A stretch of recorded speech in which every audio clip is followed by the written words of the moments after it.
Bon voilà, alors on commence la suite aujourd'hui de Matthieu 2. Alors mais avant, je voudrais conclure en disant quand même que sur Matthieu 1, rappelez que nous avons dit qu'il y avait 28 demeures de la Shrina, qui étaient en rapport aussi avec les 28 demeures lunaires et leur correspondance dans la lune d'en bas. Mais il ne faut pas oublier aussi une chose, c'est que tous les renouvellements du mois lunaire, à quoi est censé correspondre la première maison lunaire ou la première demeure de la Shrina, tous les ans, tous les mois, le peuple d'Israël et les Juifs ont l'habitude de faire le Rosh Chodesh et de prier donc en disant plusieurs formules, notamment la formule David Melech Israël Chai Vekayam, David Melech Israël Chai Vekayam, David Melech Israël Chai Vekayam. Donc je dis, c'est pas pour rien qu'on a choisi 28 chapitres. Les premiers juifs chrétiens, juifs qui étaient disciples de Rabbi Yoshua Ben Yosef, savaient cette chose-là, et dans la transmission, ils ont crypté et codé le texte, bien sûr, un petit peu de manière symbolique, en enjolivant peut-être quelques passages, mais de façon à donner une portée encore plus allégorique, et qui servent à ceux qui le lisent de façon à les faire évoluer. Alors ça, bien sûr, là, maintenant, c'est... Comment en savoir? Alors, prenons la première demeure, qui est la demeure de la naissance. Elle a un nom précis. Et bien là, en fait, ce qu'on veut dire, c'est que ça nous renseigne sur la demeure de la naissance. En fait, ça va nous renseigner que le nom qui est lié à la première demeure de la naissance, il peut produire cette étincelle messianique en l'individu. Il peut l'aider à lui travailler, à le faire naître en lui. Ça, c'est quelque chose d'extraordinaire. Alors maintenant, nous abordons bien sûr la 2. Alors, la 2 s'appelle normalement Heft Lamut. Il est un temps pour mourir. Alors donc évidemment, la deuxième maison lunaire ou deuxième demeure de la Shrina correspond à la mort. Mais quelle mort? S'agit-il d'une mort physique? Pas forcément. Ça peut être aussi la mort qu'on appelle dite initiatique. Alors bon, bien que le texte va nous renseigner un petit peu sur les propriétés du nom qui est dans cette maison et sur la signification très puissante qu'il y a derrière cela. Donc Yeshua naît à Bethléem en Judée, Bethléem bien sûr au temps d'Hérode. Alors Bethléem en Judée, Bethléem veut dire la maison du pain. Beth Alahmi, on le chante tous les Shabbats, les Chadodi, les Kradkala, les Deish, Beth Alahmi, Korban et Allah, bref, notre âme sera délivrée. Alors bien sûr, la maison du pain, c'est-à-dire que en fait, dans les prophètes, il y avait effectivement cette allusion au Messie en tant que né de la maison du pain ou lié à la maison du pain, parce que le Messie pétrit les âmes des enfants d'Israël. Voilà. La louche est abatsek, ça veut dire pétrir la pâte. Vous voyez, on pétrit la pâte. Et de cette pâte, il va sortir qu'on va faire le pain qui est en correspondance avec les pains de préposition, les 12 fameux pains de préposition, un à chaque tribu d'Israël, qui vont être symboliquement les pains de l'éternité, puisque la valeur numérique du mot pain est égale à Yud Kevavke, Yud Kevavke, Yud Kevavke. Autrement dit, l'éternel, l'éternel, l'éternel, l'éternel a été, l'éternel est et l'éternel sera. Alors c'est 3 fois l'éternel a été et sera fait en valeur numérique précisément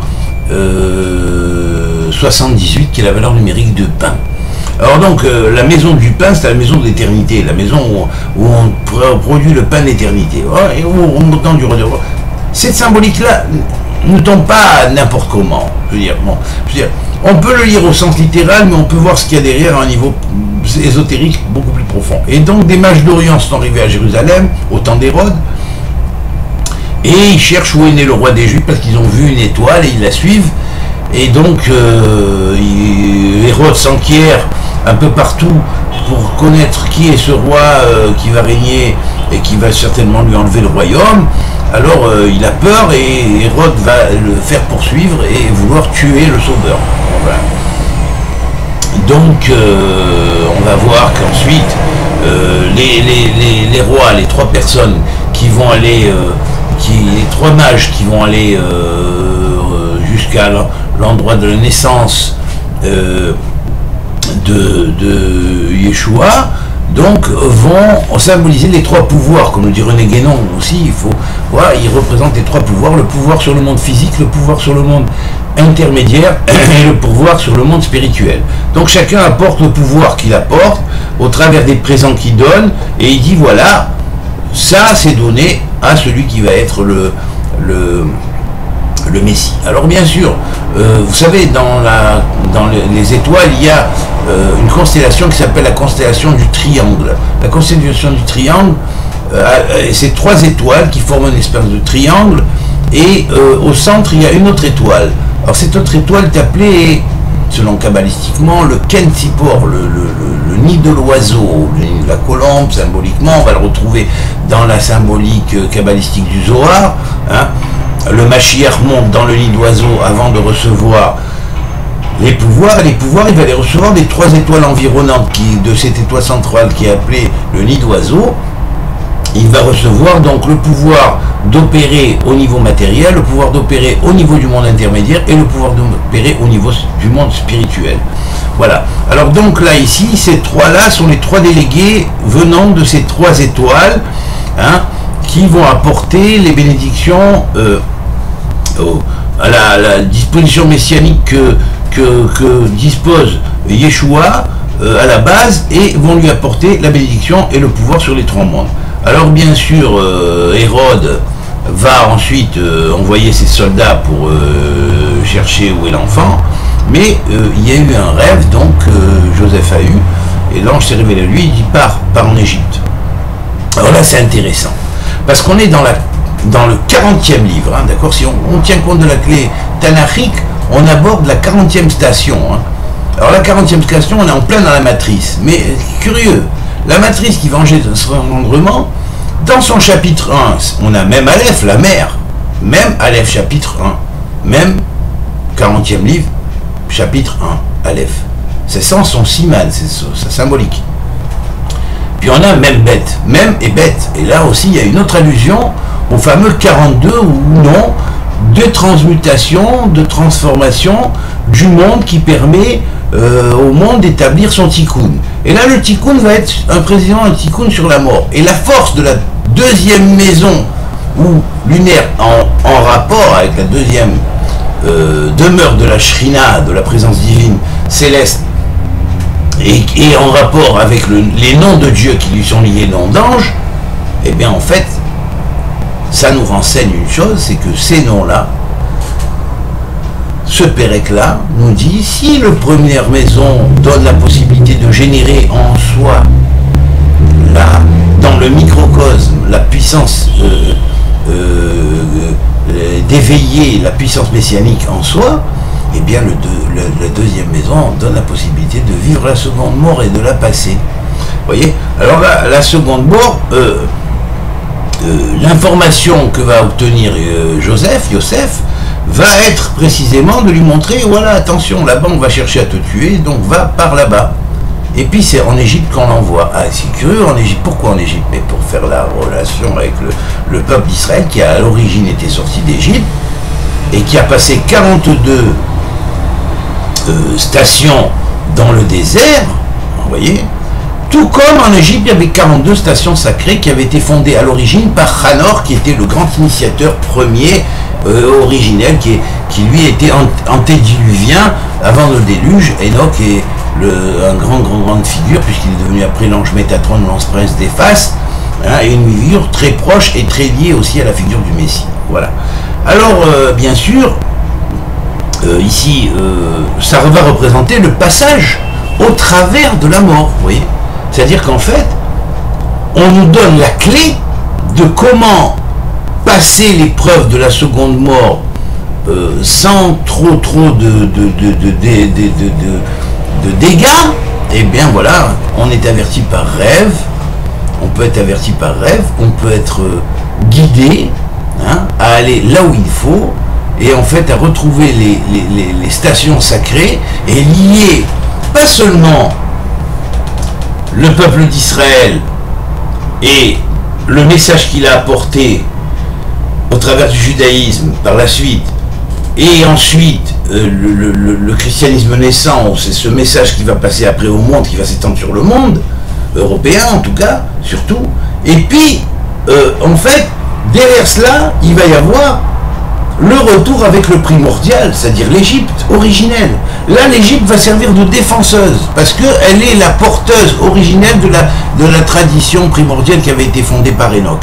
Alors donc, c'est ça qui veille, l'ange qui se révèle à Yosef, ne peut être que celui qui avait fondé la civilisation égyptienne.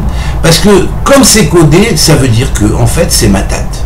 C'est Métat, sous un de ses noms, peut-être Michael, peut-être, puisqu'il a 170 noms, hein, il y en a 2 autres qui sont tout créateurs uniquement et qui ne lui appartiennent pas, mais parmi les 72 noms, il y en a 70 qui sont mitoyens avec le créateur. Voilà. Donc, donc ils vont descendre en Égypte, et puis il va arriver que, bon, une atrocité terrible que va faire Hérode, il va faire exécuter tous les enfants mâles qui sont nés dans les 2 ans qui ont précédé, et là c'est terrible, parce qu'en fait, bon, ça va représenter, Rachel se lamente pour ses enfants, certes, c'était peut-être à cette période-là, mais en fait, ça a un sens, Rachel se lamente pour ses enfants, ça a un sens plus large, parce que en fait, c'est tout ce que souffrent ces enfants dans la galoute, dans l'exil. Donc la notion de Rachel, qui est la... Symboliquement, Rachel est la mère de Yosef. Yeshua va vivre une vie semblable à celle de Yosef. Vous voyez? Donc en fait, si on veut dire que quelque part, il est lié quelque part à Rachel. Vous voyez, au tikkun de Rachel. Et c'est pas pour rien non plus que Rachel est proche de l'endroit, est enterrée proche de l'endroit enfin, proche de Nazareth, par exemple. Donc, voilà, donc c'est pas pour rien. Bon, après, ils vont se réfugier à Nazareth pour accomplir aussi un certain verset. Et c'est très intéressant, il y a une chose que je veux relever là tout de suite, qui est le nombre de versets qu'il y a dans ce 2e chapitre de Matthieu. Le 2e parmi les 28 chapitres. Alors là, on a 23. Et 23, c'est la victoire sur la mort. Je vais vous dire pourquoi. Il existe 22 lettres. Il y en a une qui est cachée. Cette cachée, chacune des 22 lettres opère dans le génome humain, au travers des chromosomes, des paires de chromosomes. Il y a une 23e qui donne, il détermine le sexe. Mais cette 23e-là, la 23e paire, c'est elle qui donne la vie, en fait. C'est elle qui permet le vécu du fœtus. Sur le plan spirituel, c'est elle qui permet que le fœtus devienne viable. Et donc, on a dit que cette fameuse 23e lettre, elle avait une relation avec l'étincelle messianique qui est en chacun, à développer en puissance et éventuellement lui donner une extension plus grande. Mais le Messie lui-même est l'incarnation même de la 23e lettre.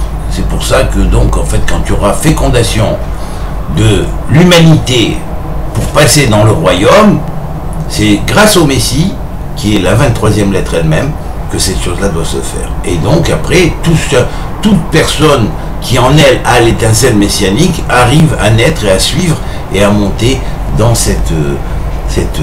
dans le royaume. Voilà. Alors je dirais quoi encore? Qu'en fait, derrière le 2e nom de la Shrina et tous les noms d'anges qui lui sont reliés, ainsi que la relation qu'elle a aussi avec Jupiter, hein, la justice, le sens de la justice, que c'est en persévérant dans le sens de la justice, Tzedek, qui se dit Tzedek en hébreu, Jupiter se dit Tzedek en hébreu, la planète Jupiter, au niveau planétaire, si on l'envoie au niveau des demeures lunaires d'en bas, et puis au niveau des demeures lunaires d'en haut, en tant que Shrina, de la grande lune qui est la Shrina, ben c'est le Jupiter Elion, c'est-à-dire Tzedek Elion, c'est-à-dire le grand Tzedek de Dieu, la grande justice de Dieu qui vient juger la terre et qui va donner cette force-là et cette possibilité à cette chose-là, à cette 23e lettre, hein, dont la clé est là-bas, hein, de vaincre la mort et de permettre de la vaincre soi-même, lui-même, et après de donner la recette à tous ceux qui l'écoutent et qui en suivent les paramètres. C'est-à-dire qu'en fait, comme Enoch est venu donner les clés de l'illumination divine au travers des enseignements qu'il a suivis, Hein, c'est un des 5 fameux éternels, et je vous conseille de regarder les 5 piliers de l'éternité, mon cours sur les 5 piliers de l'éternité. Hein, eh bien, bien sûr, il y a un des piliers qui est lié à Rabbi Yoshua Ben Yosef. Voilà. Donc, voilà. Donc, je dirais que ici, nous avons la clé de l'ouverture de cette fameuse 23e lettre que moi j'ai appelé le H-Cliphone, parce qu'il est une combination entre le fameux Shin à 4 têtes des lettres hébraïques avec le Aleph. C'est comme un Aleph qui supporterait sur ses épaules un Shin à 4 têtes. Et donc voilà, ça c'est la forme symbolique sous laquelle le H-Cliphone peut se révéler, mais en fait par sa combinaison entre le Aleph et le Shin en milouï, hein, et bien évidemment en malais, en remplissage de lettres, il va représenter le feu. Hein, c'est la loi du feu, et le feu qui est capable de vaincre la mort finalement, parce que en fait la Torah est de feu et même l'ange de la mort ne lui résiste pas. Voilà. Donc ça c'est la grande clé. C'est-à-dire il y a un principe qui empêche l'individu de naître, qui empêche l'enfant de naître déjà. Tout enfant, avec son germe messianique, parce que s'il est né, il peut accomplir une réalisation qui va lui permettre de se rapprocher du royaume de Dieu, comprenez, de réparer ce qu'il doit réparer de la faute initiale, et ensuite de se rapprocher du royaume de Dieu. Alors ça, bien sûr, il y a toujours une force qui veut empêcher la chose, vous comprenez. Cette force qui veut empêcher la chose, elle devient affaiblie par la puissance de la 23e lettre, au niveau individuel dans la fécondation normale. Et c'est à partir du moment où on arrive au 40e jour que le fœtus devient viable, et à ce moment-là, bon, ben, en 40 semaines, normalement, pour un accouchement normal, 9 mois, hein, en 40 semaines, l'enfant vient. Donc c'est pour ça que 40 est toujours lié au nombre de la matrice. On est dans le 40e chapitre, on est en plein dans la matrice, et ces différentes sections, au travers ces 28 sections du livre de Matthieu. Matthieu, c'est-à-dire qui va nous donner la clé justement des temps. Le temps de naître, le temps de... ou la clé du temps. Et bien voilà, on est passé au deuxième Pérec, et puis bon ben, alors, je voulais préciser quand même que bientôt je vais faire aussi en parallèle un petit cours sur le Coran. Et au niveau du Coran, moi je me rappelle mon grand-père quand il lisait le Coran, il ne trouvait pas toutes les abominations qu'on y trouve aujourd'hui. Donc ça veut dire que le Coran a été modifié par ceux qui ont voulu faire de la politique avec. Un Coran d'il y a 100 ans ou 200 ans en arrière ne contenait pas les choses horribles qu'un Coran de nos jours et de ces 100 dernières années peut contenir. Vous voyez, parce que en fait, bon, il y a eu une transmission de base, c'est passé par un poète juif qui a transcrit l'expérience que Mahomet a vécue, oui, et il a un peu, comment dire, poétisé, il a magnifiquement conçu le texte d'un point de vue kabbalistique, mais c'est le texte originel où il est passé ce Coran-là. Presque personne ne l'a. Peut-être que 1, 2, 3 parmi tout a reçu la bonne tradition et a le bon Coran. Mais qui Eh bien, je vais le réécrire. Voilà, tout simplement. Je vais le réécrire. Je vais le réécrire en français, mais j'apprendrai l'arabe au fur et à mesure, avec l'aide de Dieu, parce que je m'y suis mis. Mais... je vais le réécrire et après on le refera traduire en arabe, correctement, voilà. Et ce sera la vraie version du Coran. La version pacifique du Coran, la vraie, celle qui cadre avec la continuité de la clé tanachique, évangélique et l'unité de Dieu. C'est ce que Dieu veut. Maintenant, ceux qui vont à l'encontre de ça, ben ça, ils prennent leurs responsabilités et ils sont prévenus devant l'Éternel que ils ont usurpé les droits qui leur sont donnés. Et en fait, ben, ça va pas tarder à... Voilà. Tout le monde va se dresser contre ces choses-là, parce que contre ces manières de voir politiques et de domination. Voilà. Et je souhaite que tout le monde le fasse, parce que franchement, c'est invivable. Voilà. Ces gens-là ne peuvent pas laisser vivre les autres. Alors voilà, on se range vers le Coran pacifique, repacifié tel qu'il était à l'origine, hein, ou alors, ben, voilà. on dénigre les deux traditions qui nous ont engendrés, et puis voilà, on fait de notre politique, mais c'est pas du Coran, c'est rien du tout. D'ailleurs, le roi du Maroc l'a dit, et un grand nombre d'imams l'ont dit, ça n'a plus rien à voir avec le message originel. Voilà. Alors maintenant, ce que je dis, c'est que les musulmans doivent prendre leur camp, choisir leur camp. Voilà. Maintenant, dire, voilà, définitivement, moi je me mets là, ou moi je me mets là. Voilà. C'est-à-dire, je me mets du côté de la paix, je me mets avec tout le monde, j'apprends, et j'apprends, je peux rester en contact avec ma religion, mais j'apprends les autres aussi parce qu'elles sont bonnes et parce qu'elles sont dans ma religion aussi, les deux autres. Parce que si le Coran a reconnu tous les prophètes, il a reconnu tous les prophètes d'avant. Alors maintenant, on ne dit pas la Bible c'est devenu du machin, et l'évangile ça ne tient plus, ils ont tous trafiqué les textes. C'est vous qui avez trafiqué les textes. C'est vous qui avez trafiqué les textes. Voilà. Eh bien voilà, Kol Touv à tous, et que Dieu vous bénisse, et puis aux hommes de bonne volonté, que Dieu fasse la paix sur la terre. Amen, amen. Voilà. Choisissez votre camp.